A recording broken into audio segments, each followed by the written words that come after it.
Dari sekian banyak sifat-sifat Allah yang telah disematkan kepadanya, ada dua sifat Allah yang akan menjadi pembahasan kali ini, yaitu sifat Ar-Rahman dan sifat Ar-Rahim yang terdapat dalam Quran Surah Al-Fatihah.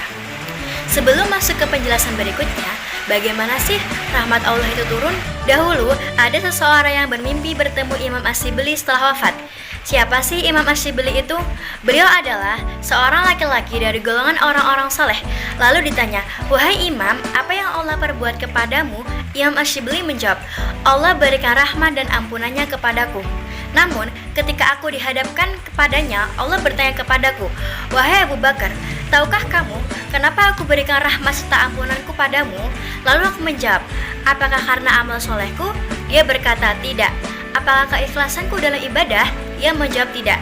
'Apakah karena sholatku, puasaku, dan hajiku?' Dia menjawab, 'Tidak.' 'Apakah karena hijrahku kepada orang-orang saleh?' Dia menjawab, 'Tidak.' Lalu dia berkata lagi, 'Apakah karena banyaknya perjalanan yang kutempuh dalam menuntut ilmu?' Dia menjawab, 'Tidak.' Aku berkata, 'Wahai Rabbku, aku menganggap perbuatan-perbuatan inilah yang menyelamatkan diriku dan menjadi sebab turunnya ampunanmu.'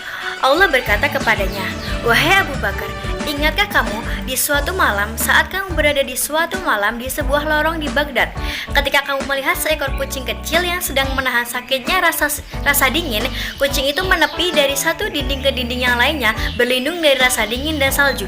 Di saat itu, rasa belas kasihmu muncul. Lalu kamu menyelamatkan kucing itu, kau letakkan di balik bajumu untuk melindunginya dari hal buruk dan rasa sakit.' Untuk penjelasan selanjutnya, seperti yang sudah dijelaskan, sifat Ar-Rahman dan Ar-Rahim sebelumnya di basmalah, yang artinya yang maha pengasih lagi maha penyayang, bahwasanya Ar-Rahman itu untuk seluruh alam dan Ar-Rahim untuk umat muslim.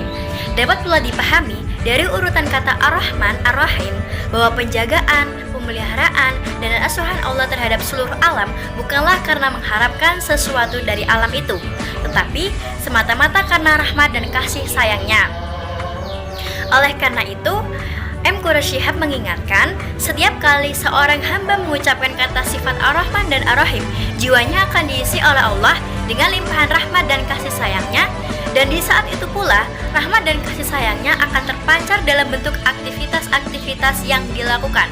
Dapat pula dipahami bahwa jika seseorang benar-benar menghayati jika Allah adalah Ar-Rahman, yakni Allah telah memberikan rahmat kepada tiap-tiap ciptaannya di setiap sisi kehidupan, karena Allah adalah Ar-Rahman, yakni melekat pada dirinya sifat rahmat.